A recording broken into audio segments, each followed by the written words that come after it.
mission. Mais pour notre part, nous estimons, mes excellents confrères et moi-même, nous avons toujours estimé que dans ce dossier, il fallait tout simplement libérer le Sir Badara Gadiaga. La preuve en est que, je l'ai dit tantôt, toutes les personnes qui étaient poursuivies pour ces chefs, Hassan Diouf, Abdou Nguer et autres, pour lesquels nous avons eu à plaider, ont à la clé été libérés, relaxés purement et simplement du chef d'offense à personne exerçant tout ou partie des prérogatives du chef de l'État. Encore une fois, j'ai du mal à comprendre cette expression, tout ou partie. Soit c'est tout, soit c'est une partie. Finalement, on ne comprend rien, c'est un peu confus. Et donc, il faut que cela cesse. Et bien sûr, le délai on va envisager... le parquet général. Oui, le délai est de 6 jours. Vous savez, lorsque le juge d'instruction rend une ordonnance, il communique au parquet qui a un délai de 6 jours pour faire appel. Mais ça ne lit pas le juge d'instruction. La preuve en est que le juge l'avait mis sur bracelet électronique, mais le parquet avait fait appel. Et dans un délai réduit de 2 ou 3 semaines, l'affaire a été enrôlée pour être évoquée aujourd'hui par devant la chambre d'accusation avec l'excellent président, le président Maguette Diop, assisté de ses distingués assesseurs qui sont d'excellents magistrats, très courtois, très rigoureux aussi, et un excellent parquetier général qui, je comprends, est dans son droit, mais on lui a indiqué que le droit pénal est un droit de la certitude, un droit de la preuve. Et que par devant la chambre d'accusation, il faut que faire prévaloir des moyens de droit. La chambre ne juge pas des faits.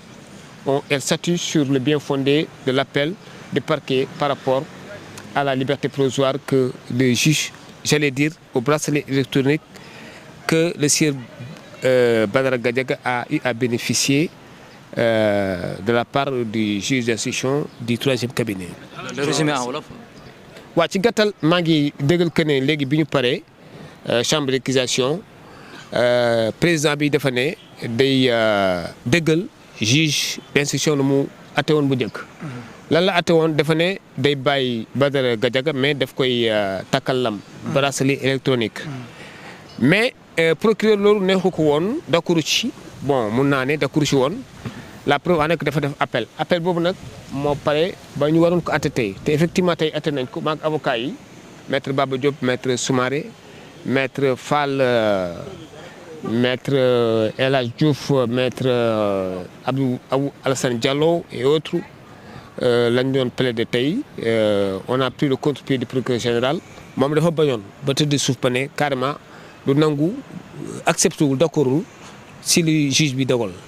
ñun nag ñu ne juge bi lu mu dogal ci yoon la ko teg mais heureusement chambre d'accusation bi juge bi la suivre ak avocat yi Badara Gadiaga bi la suivre Badara Gadiaga nit koo xamante ni vraiment son courage n'est plus à démontrer dafa gëm yàlla lii daf ko jàppee défi daf ko jàppee défi il est toujours positif il a un état d'esprit très positif Bien sûr. Au contraire ça renforce, ça l'assagie. Ça lui permettra vraiment de positiver tout et de mettre tout entre les mains de Dieu. Voilà, c'est le seul qui est le plus puissant. waaw ma ne delloo na lépp si loxo yàlla ku gëm yàlla la voilà léegi nag li des mooy xam naa dañuy dem audience incha allah mais li ma leen di xamal mooy que ne en tout cas dossiers yu ñu jot a plaider mooy Assane Diouf Abdou Nguer ak yeneen à chaque fois juge bi day bàyyi.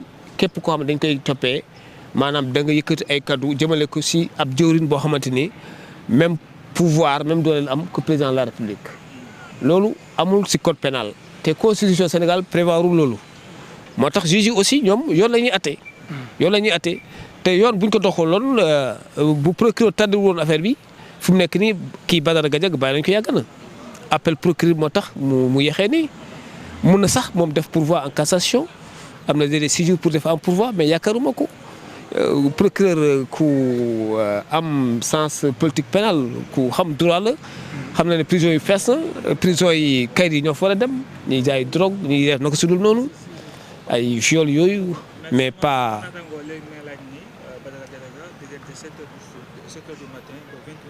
waaw loolu mu ngi bokk ci dispositif jugement bi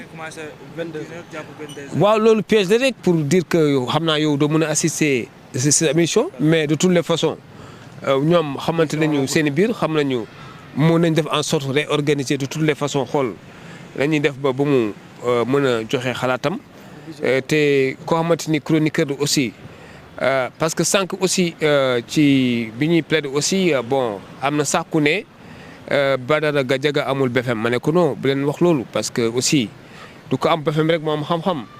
Mark Zuckerberg ak beneen philosophe ku mel ni Albert Einstein ñu bëri dañ ne leur chance c'est d'avoir pas eu à faire l'école xam nga parce que école da leen limité dafa briser seen dafa limite dafa étouffer seen créativité en général ñu defu école ñooy gën a am liberté d'expression xam nga am na ay autodictate donc loolu du débat sànq procureur général avocat général wax na lu ni mel mais nee nañ ko loolu toppuñ ko loolu xam-xam moom ku nekk mun na ko yor tailleur bi mun na ko yoree jaaykatu gerte caaf bi mun na ko yore yàlla koy may nit. du question jàng français tubaab rek.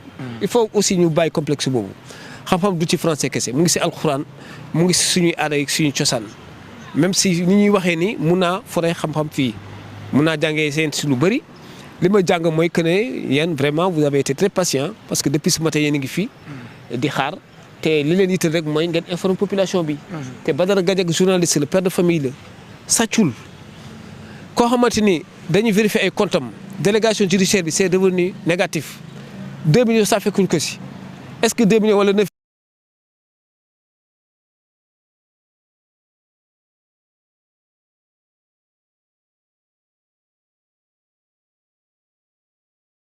da doon transiter xaalis bi si benn plateforme bu ñuy woowee GSI moo koy dugal Orange Money.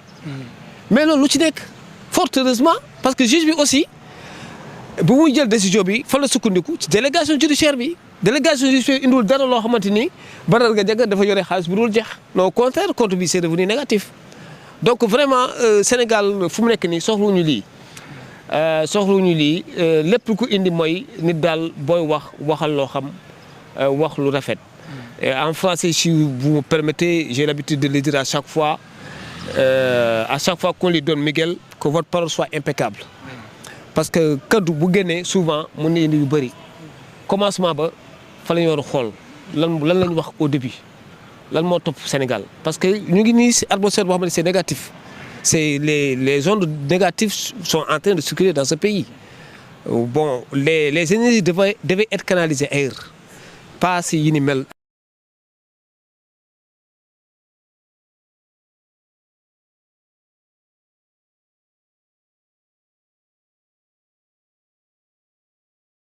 ku violé def naka su dul noonu ñu yóbbu la prison mais comment ni da nga nekk si télé di wax sa avis sa xalaat mais débat d'idées kay moom ku nekk mën na ci wax na nga xam ni ngay wax rek il faut pas ñu ne da nga war a jàng France da nga war a BFM wala agrégation nga war a wax si yenn débat yi non loolu s'en faut ci gàttal daal ma leen di xamal que ne ñu ngi leen di jox rendez-vous d'ici 6 jours après.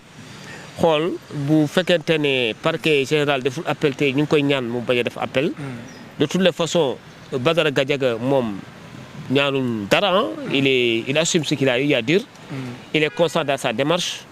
il est lucide et conscient de ce que il n'a pas eu à prononcer un discours contraire aux bonnes mœurs ou avoir eu à offenser une personne exerçant tout ou partie des prérogatives de chef d'État. ki mu doon waxal dafa ne da doon waxal à un homme politique. te benn jugement la doon cité la doon lire à partir de ce moment je ne pense pas mu am infraction à son endroit là.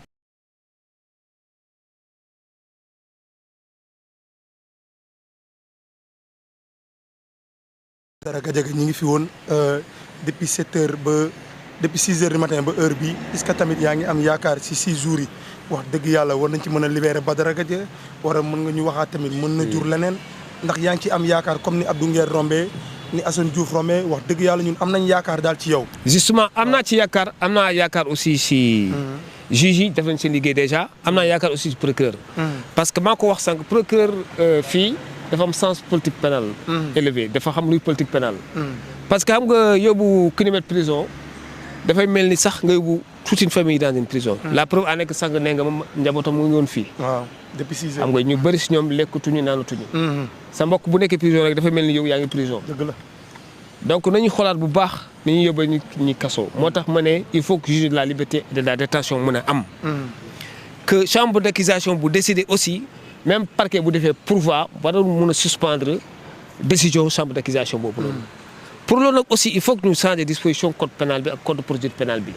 Parce que aussi il faut qu'on s'adapte à l'heure du net. Internet est là on ne peut pas arrêter la mère de la liberté d'expression avec ses bras. Voilà am na ñoo xamante ni dañuy wax lu garaaw nekk bitim réew nekk fii mais kenn mënuñ jàppandoo ñëpp ah. à ce moment-là je pense pas que ñu def liggéey bu war si réew mi. waaw su opposé wu dañuy def cour suprême. te bu boobaa cour suprême moom droit rek lay wax. li chambre d'accusation def am nañu yaakaar moom lay def. lii pour ñun dilatoire la une volonté de faire maintenir quelqu'un en prison mais on comprend aussi le parquet veut protéger l'institution d'une république mais on l'a prouvé tout à l'heure que malheureusement la Constitution ne le prévoit pas article 254 joxul prérogative yooyu premier ministre donc parquet dafa war a en tirer toutes les conséquences de droit voilà maa ngi leen di gërëm di leen di sant jërëjëf à très prochainement inchallah.